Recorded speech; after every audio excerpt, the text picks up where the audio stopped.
Hey everyone, welcome back to BrowncoatNerd. Today we finally have a follow-up video to my Italian Carcano M91 quote-unquote faux unboxing. I had purchased this from Classic Firearms quite a while ago, brought that home and I did a video. So I kind of wanted to hurry and get a video out there to show you guys what you could expect. This was right around 200 bucks. Can't remember the exact price, 200 bucks, a little bit above that. And it's been a long time since we've had any surplus rifles in our market at that price point. So I just kind of wanted to get some information out there. All that video was just showing you what I got. It wasn't going over the history or my first time shooting impressions because I just now finally had the chance to shoot it. And that's what we'll be talking about today. So once again, this is the Italian Carcano M91 or M91 Moschetto or M91 Carbine or M91 Cavalry Carbine, which isn't really the proper name there on that. While the cavalry did use this, the Italian army did not have a very large cavalry. So many troops would actually use this rifle, including their bicycle troops. But anyways, so like I said, I got this from Classic quite some time ago. Everybody, like any place that was selling surplus guns, it seems like they got a couple of crates of these in. So they were just everywhere there for a while, which meant the ammo dried up really quick. One, everyone was getting these. So everyone was looking for the ammo. Two, the ammo in the first place is not the most common to find, so you got to deal with that as well. And then third, just everything that's been going on the last 2 years with COVID and all the protests and everything and riots, and it's ammo went crazy and was just disappearing regardless of caliber. So I had signed up on a couple of email notification lists from different companies that offered this because when the rifle finally showed up, everyone was completely sold out. Finally got notifications from, I think it was S&G Ammo, and I ended up getting 2 boxes of the PPU 6.5 Carcano. I only got 2 boxes because this stuff was stupid expensive. I might be wrong on this, but I think it's right around $35 or $38 per box. I didn't want to pay that price. I thought that was a bit ridiculous, and I knew if I waited, I could find some cheaper. But at the same time, I was just getting frustrated of waiting. So I'm like, screw it, someone's got it. Let me just at least get 2 boxes. So I at least had those 2 boxes. And of course, like shortly after that, I got an email notification from another place that was selling it. I think for like 28 bucks, but whatever. Don't expect to be getting this ammo for any less than $1 a round. I think even once everything calms down, before things got crazy, this was not the cheapest stuff in the world. Another thing to point out that I did not realize until after I purchased this, the PPU ammo, I'm not sure if they're the only company that does this. I normally have great experience with this ammo, but their bullet diameter on this ammo is 0.264 inches, when the actual proper diameter of the 6.5 by 52 Carcano ammo is actually 0.267 inches. So the PPU stuff is ever so slightly smaller. But the range I'm currently using, I still don't have access to the property. It's not really set up for shooting yet. The indoor range is only for 75 feet, so I figured, what the hell? I'm not too terribly concerned. So I just got the 2 boxes of the PPU, so 40 rounds. And then also your M-block clip, which you will also need for these. Mine did not come with one. Depending on who you buy yours from, they may include one. My original plans were to buy 1 steel reproduction clip, which is what this is, to buy 1 surplus steel clip, and then to buy 1 surplus brass clip. Of course, I kind of dragged my feet on that, and by the time the gun showed up, and I was like, I should probably order one of those. I looked all over and couldn't find any. I was lucky to find this one at the time. Once again, this is the reproduction. When you buy these, I also would definitely recommend buying more than one. A lot of times people, especially when you're getting the surplus ones, a lot of times people talk about, they get a couple surplus ones, couple are so rusty they're not usable or they're bent and just don't work right. I only got one of these because if I'm going to get more than one, I'd rather get the surplus ones. Because all in all, I've heard probably the best reviews on these surplus M-block clips, specifically the brass ones. So I did just get the 1 reproduction clip. I'm assuming this is made by SMI, because there are SMI initials there, and then a star and 39 on this side. Took it out. It seemed to work pretty well for the most part.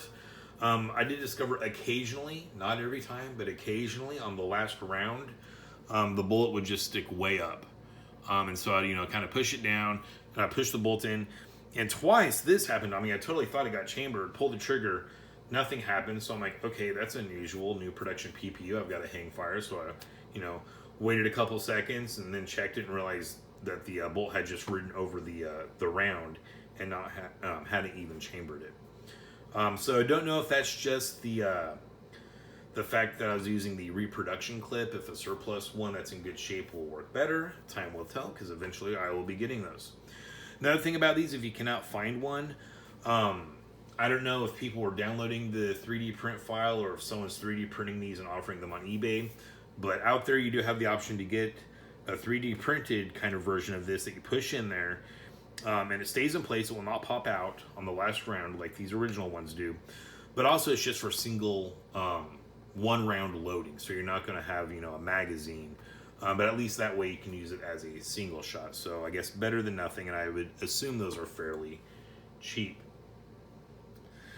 Also, in my initial unboxing video of this, I did talk about how there's a little bit of surface mold on there. I used some Renaissance wax to clean this up. Did a pretty good job. I did take this stock off. A lot of videos I was watching on these, people were mentioning how they were finding mold inside the stock, so I wanted to make sure that wasn't an issue with mine. And while it wasn't really an issue, I definitely did find a few small spots of mold. Wasn't really sure the best product to use to clean that up, so I just had the Ren Wax and my rag. So I just used my rag with a little bit of Ren Wax, wiped it over there, and it did pull the mold right up. Now, I've not cleaned this since shooting, as I shot it just the other morning, but I definitely do plan on pulling the stock off once again to see if any of that mold came back, because it's been a little while since I had cleaned that up. So, how did the shooting go? Well, after my first group of shots there, what is this hold? 6 rounds, 7 rounds? I came up with a name for this gun. I don't name all of my guns, but there are a few guns I take out and I shoot, and a name just comes to me, and it's natural and it's right, and so, I go ahead and give my gun a name. This M91 Carcano in my collection, no, I did not name it Mario. No, I did not name it Luigi. I did think about it. But no, after shooting the first clip in here, no doubt this gun will forever be known as Jerry Garcia. Yeah, of the Grateful Dead. Why Jerry Garcia? Well, this thing shoots that high. So freaking high.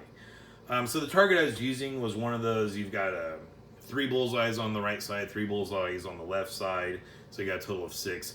I was aiming at the bottom right one. And I'm bringing the target back from 75 feet, and as it's getting closer, I'm like, oh my god, this thing is horrible. I didn't have any rounds land on the target. But I did, just the wrong target. I looked at the topmost target and realized I had a small group of 6 or 7 rounds just above the bullseye on that top target. So it was even a little high for that top target. And yes, I was using the battle sights here. Your sight will flip over. So yes, very, very high. The grouping wasn't bad, so I don't know if that is contributed to the PPU using the slightly smaller diameter bullet. I would assume it wouldn't have a decent grouping like that. So I'm just thinking this thing is really sighted for much further than 75 feet. Let's see, the rearmost one says 6, so I would imagine 600 yards. I'm not sure. It is a carbine though, so the sights weren't graduated for that far of a distance. But once I Kentuckied, I guess that wouldn't be Kentucky windage. Once I Kentucky elevated my aiming, the groups once again were pretty decent. It was also just shooting just a hair to the left, but a whole afro high distance there. Yeah, so it took a little adjusting for that, but once again the groupings weren't terrible. Another thing, I was really excited to shoot this since it's just a 6.5 caliber. Pretty much all of my surplus bolt actions are all, 30 cal this, 30 cal that. So I was very curious to have this, kind of little quote-unquote dainty cartridge out of this little dainty gun. I was kind of excited about that. It seemed like it would be fun to shoot. I was surprised with how much felt recoil it had. Now, it didn't have a lot. I guess I was just expecting a lot less than what it did have. The other thing that was cool is it had a pretty good, decent fireball coming out of the muzzle. Now, I'm shooting at a well-lit indoor shooting range, so I was kind of surprised to see that. But yeah, it was definitely there. And as a matter of fact, while I was shooting this, it was in the morning, they were pretty slow, but this guy came over from a couple lanes down, and he's like, hey man, I'm sorry for bugging you, but what was that you were just shooting? He's like, that was loud. I think he was kind of surprised by the sound and the muzzle flash coming out of this guy, kind of as was I. So that was pretty cool. So I was like, oh no, it's Italian World War II era. And his eyes kind of lit up when I said that. And I always love showing, and I could tell this guy was a fairly new shooter, but I always like showing new shooters. I'm like, yeah, you can actually buy historical guns like this, and for just over $200, I mean, freaking cheap. I mean, not cheap when you consider the price of this ridiculous expensive ammo, and you got to get the M blocks, but it's still not bad. I offered to let him shoot it, and this is why I think he was a new shooter. He was like, oh no, I appreciate it, but I've only shot handguns so far. I'm like, well, rifles are easier. I mean, I didn't say that. I was just like, okay, no problem, have a nice day. So that was kind of neat. So all in all, I am satisfied with this gun, especially for the price it was at.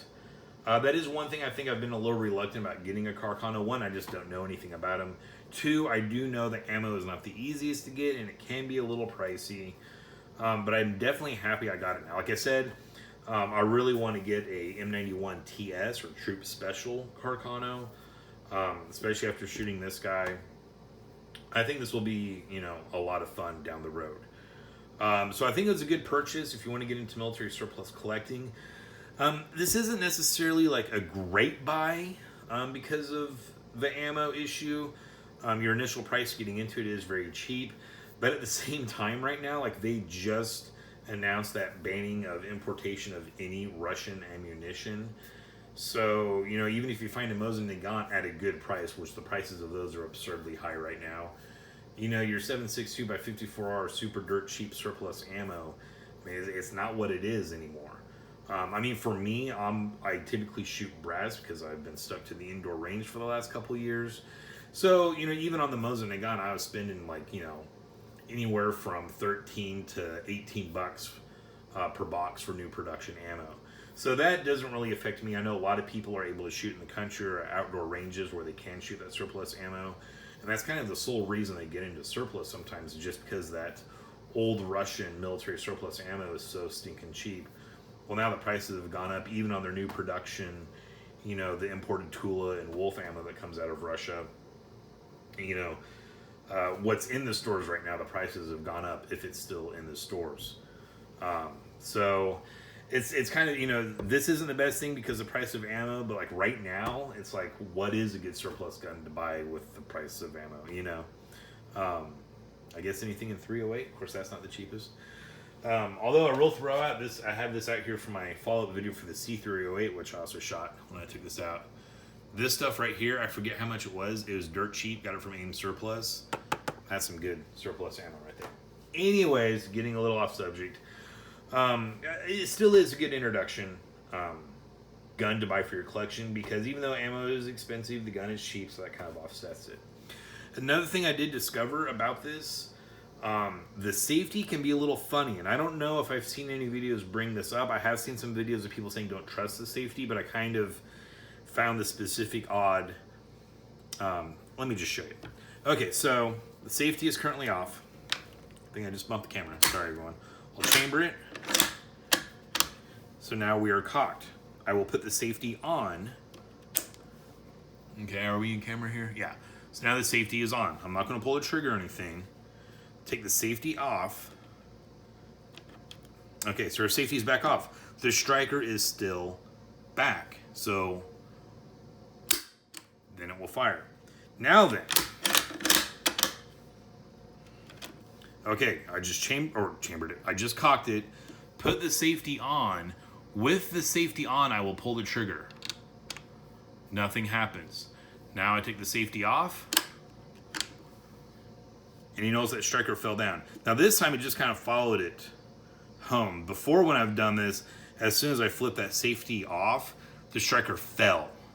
You know, this time it followed it. Let me try that again. So when it follows it, I'm not that concerned. But when it was falling on me, it's like, I feel like if there was a round in the chamber, it would have fired.